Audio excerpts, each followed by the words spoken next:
Présentation, nous allons découvrir le module 5 de l'initiation à page pour iPad, la version 4.1. Et cette présentation est faite dans le cadre des ateliers du SILAC, atelier bureautique et iOS, du quatrième trimestre 2018. Alors au programme, nous allons voir le rappel de quelques gestes pour modifier du texte, nous verrons les notes de bas de page, ils appellent aussi notes de pied de page, nous découvrirons les styles, puis les modèles, les en-têtes et les bas de page, les colonnes, les sections et les liens hypertextes. Alors rappel de quelques gestes pour aller modifier le texte. Alors ici, on touche 3 fois pour sélectionner le paragraphe. Le texte étant sélectionné, on peut le mettre en gras. On peut aussi copier le style de ce paragraphe, donc avant qu'il soit mis en gras, et le coller dans un autre paragraphe. Je vais coller le style. Et là, mon paragraphe est en italique, mais pas en gras, puisque le gras, on l'a rajouté après.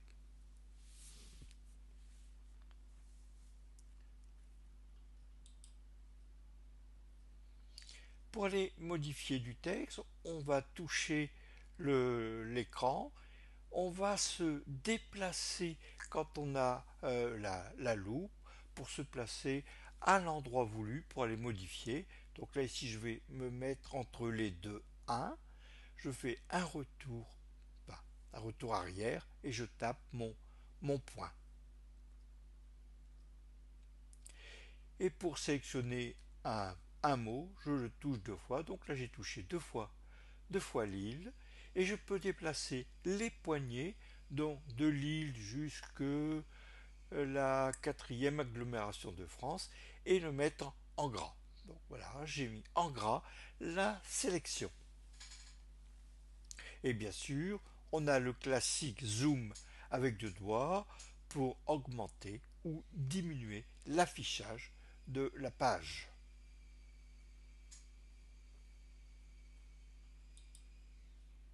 Découvrons maintenant les notes de bas de page. Alors un document peut contenir des notes de bas de page, ou qui s'appellent aussi pieds de page, qui apparaissent au bas de la page, ou des notes de fin qui apparaissent à la fin du document ou à la fin d'une section. Et vous ne pouvez pas mélanger les notes de bas de page et les notes de fin dans un document, mais vous pourrez convertir toutes les notes d'un document d'un type à l'autre. Alors ici, je vais insérer une note de bas de page derrière mail. J'ai mon petit curseur bleu qui s'affiche. Je touche ensuite l'outil paragraphe et enfin l'outil note de pied de page. En bas apparaît un petit rectangle avec la première note à compléter. Donc là, comme c'est la première note, elle a le numéro 1.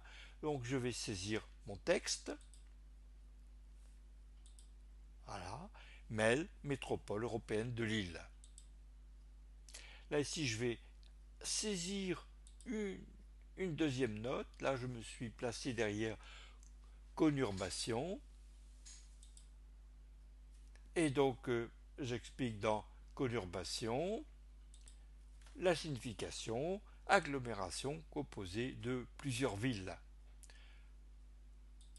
Alors, on peut aussi insérer des notes intermédiaires entre 2 notes, et dans ces cas-là, les notes sont renumérotées. Donc là, je vais me placer derrière 1er janvier 2014. J'ai mis source INSEE, donc ça devient juste avant, on a mail, qui est note de numéro 1, et juste après, on a source INSEE qui devient note numéro 2, et ma, ma note conurbation sera à ce moment-là renumérotée en numéro 3. Et voilà, on voit que mail c'est le numéro 1, 1er janvier 2014 c'est le numéro 2, et puis on a la conurbation ici numéro 3. Ah, mail, conurbation, et voilà, on a dans le bas de la page nos 4 explication de note de bas de page, parce qu'entre deux, j'avais ajouté une explication pour Courtrai en flamand. Je ne suis pas sûr de la bonne prononciation. Maintenant, voyons voir le paramétrage des notes de fin. Donc vous touchez, vous positionnez d'abord dans une note, ensuite vous touchez l'outil format, c'est-à-dire le pinceau, et note de bas de page. Et si on voit les différents types, c'est une note de pied de page, le format c'est numérotation 1, 2, 3, et c'est une numérotation continue. Voilà. On revoit en détail le paramétrage.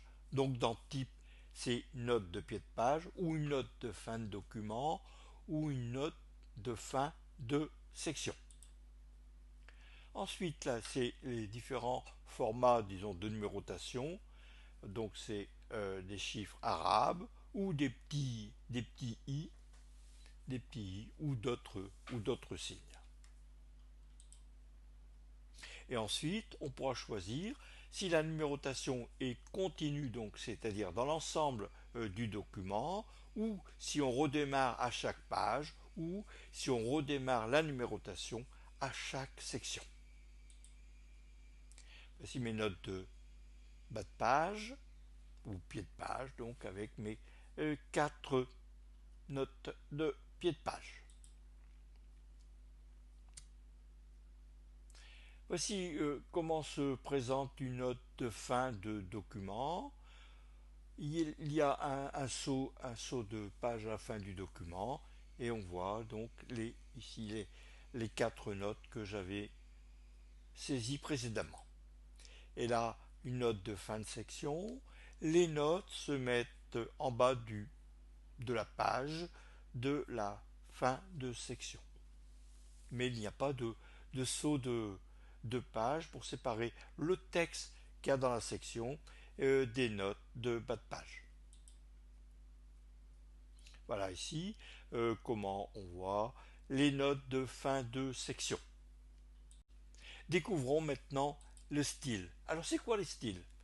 Les styles de paragraphes et de caractères, donc il y a 2 sortes, correspondent à des ensembles d'attributs, comme par exemple la taille ou la couleur de police, et qui déterminent l'aspect du texte.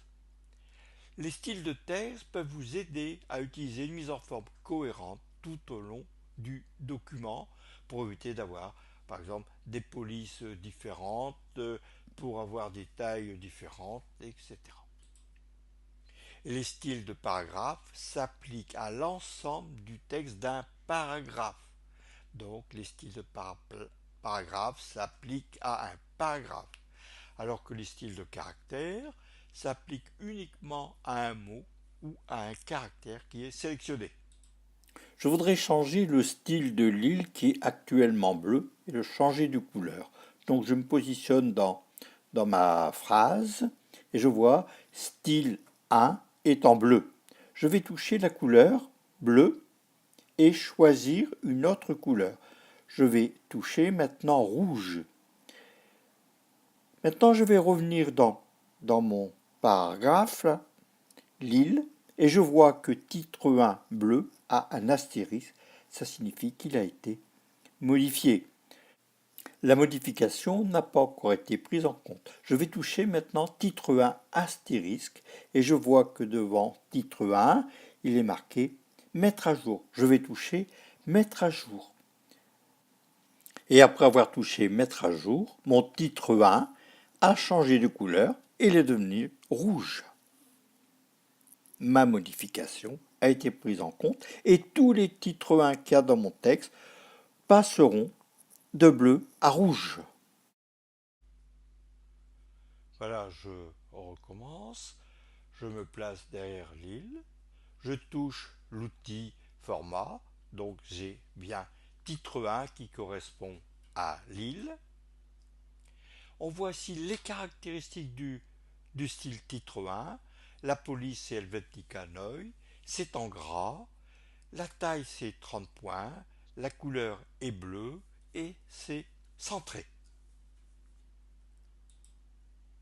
Maintenant, je vais changer la couleur de mon style.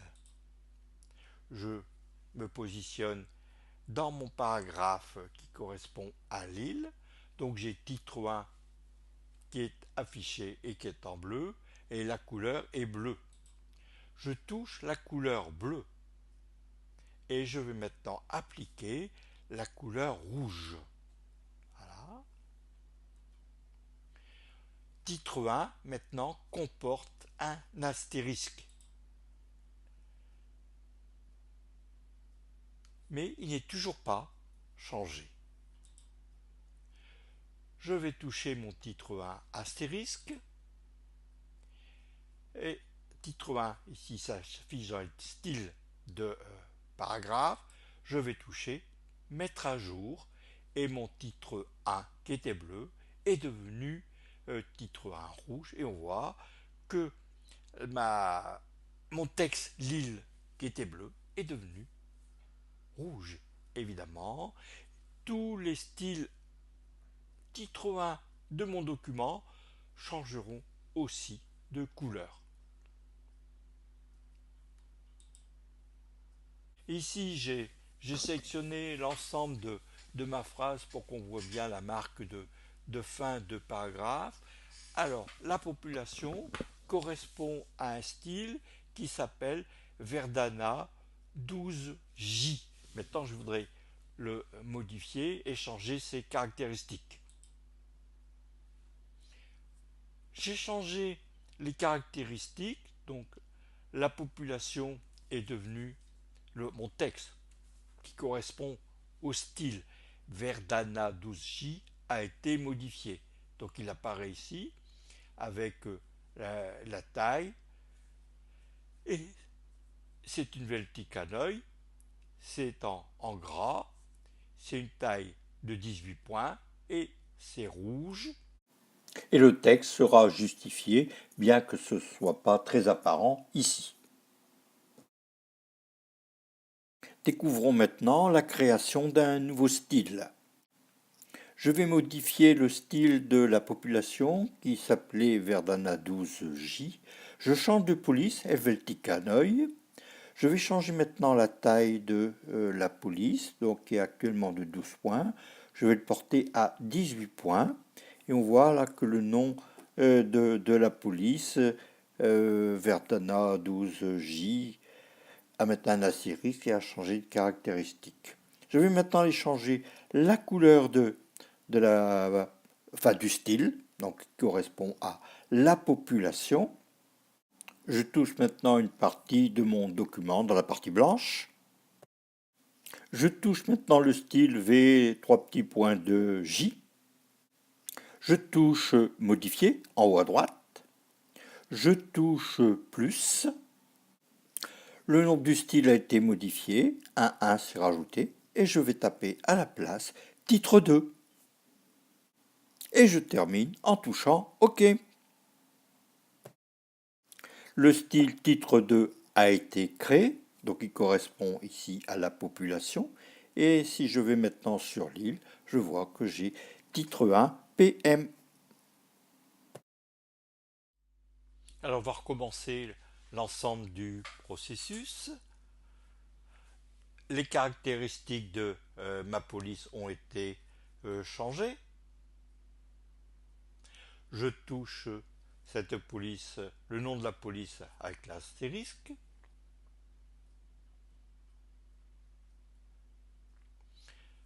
C'est Verdana 12J.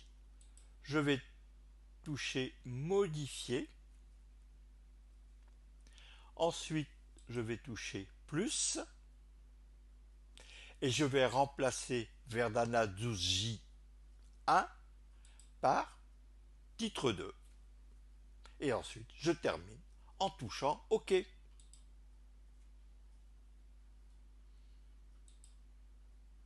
Alors, lorsque vous modifiez l'aspect d'un texte, sa couleur, sa taille par exemple, un astérisque ou un astérisque et un bouton mettre à jour s'affiche en regard du nom du style pour indiquer que des substitutions ou des modifications ont été définies pour le style.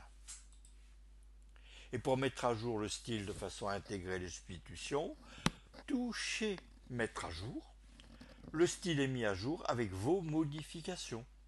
Et tout texte de votre document utilisant ce style est également mis à jour et l'astérisque ainsi que le bouton Mettre à jour disparaissent.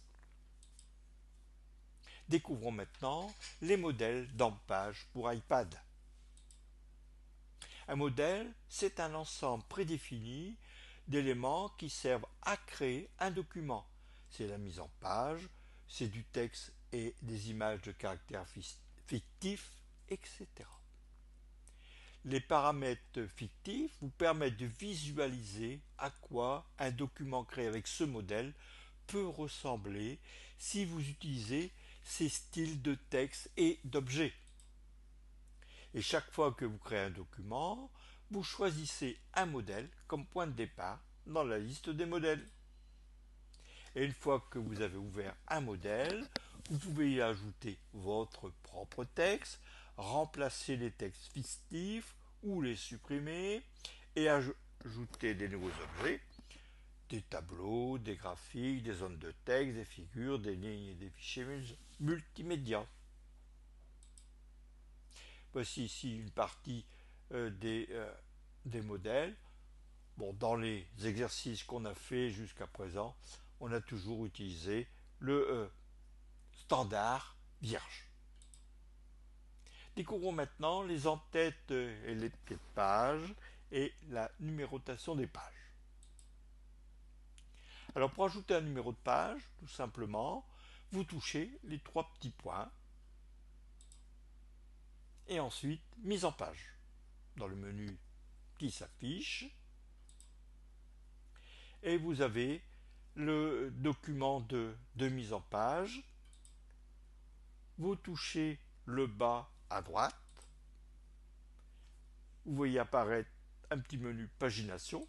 Vous touchez pagination et vous choisissez quel type de pagination que vous voulez avoir. Là ici j'ai touché page sur le nombre total. Et quand c'est terminé, vous touchez OK. Et donc là, on voit que là, ici, je suis dans la page 4 sur 40. Notre document ici fait donc 40 pages.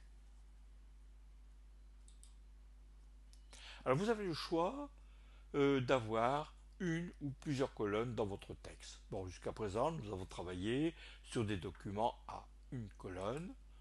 On a la possibilité de mettre en forme. Alors vous pouvez mettre en forme un document ou des paragraphes sélectionnés en disposant le texte et les graphiques sur 2 colonnes ou plus avec un maximum de 4 pour la version page pour iPad. Donc en touchant l'outil format, on voit apparaître ici ces paramètres colonnes. Donc on va toucher le plus pour ajouter une colonne et le moins pour en retirer, dans la mesure où on a plus d'une colonne.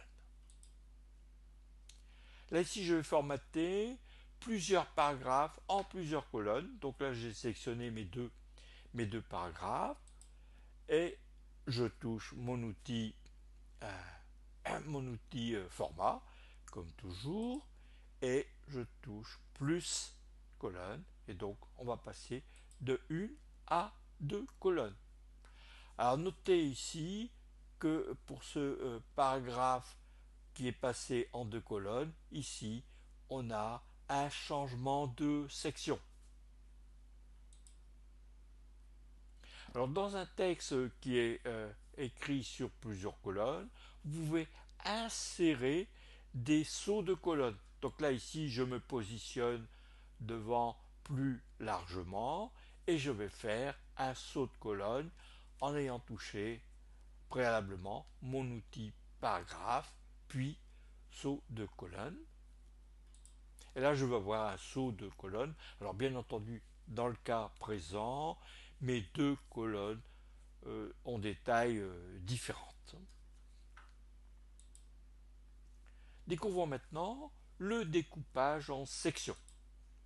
Alors un document de traitement de texte peut contenir plusieurs sections, chacune pouvant utiliser différentes numérotations de pages, d'entêtes, de pieds de page ou des objets en arrière-plan, comme par exemple un filigrane. Et pour afficher les sections d'un document, balayez vers la droite à partir du bord gauche de l'écran afin de faire apparaître la présentation des pages sous forme de vignette, puis touchez une vignette de page.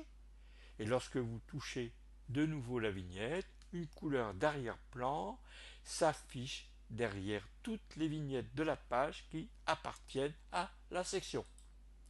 Comme par exemple ici, on voit que la page 5 à 8 et peut-être même au-delà font partie d'une section. Donc on n'est pas dans la même section ici et à partir de là.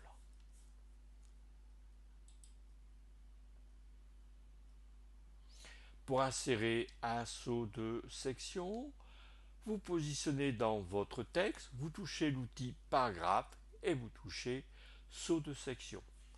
Donc là ici, on avait une section où c'était en bas de page deuxième section.